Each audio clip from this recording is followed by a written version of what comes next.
Sejumlah pernak-pernik Imlek mulai ramai terpajang dan dijual di sejumlah toko Palembang seperti gantungan lampion dan tempelan patung hingga hiasan pohon berwarna merah.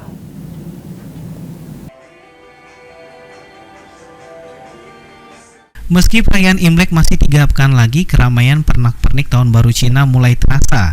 Hal ini ditandai dengan berbagai pernak-pernik berwarna merah sudah mulai menghiasi berbagai toko di kota Palembang. Seperti terlihat di salah satu pusat perbelanjaan di Jalan Letkol Iskandar, di mana sudah dipenuhi pernak-pernik Imlek, mulai dari gantungan lampion dan tempelan patung hingga hiasan pohon yang berwarna merah. Dipercaya warga Tionghoa dapat membawa hal-hal baik sudah terpajang di toko.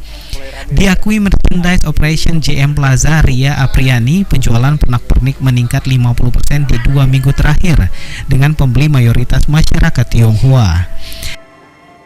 Kalau untuk di season Imlek ini banyak yang dicari orang tuh aksesoris Imlek terutama juga angpau. Oh itu ya, ampau sama aksesoris Imlek yang gantung seperti lampion kayak gini kan. Oh lampion juga Mbak.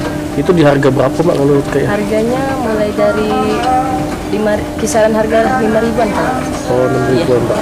Oke, Mbak, untuk udah mulai ada yang ramai pembeli Mbak. Walaupun masih 1 bulan lagi lah ya. Iya.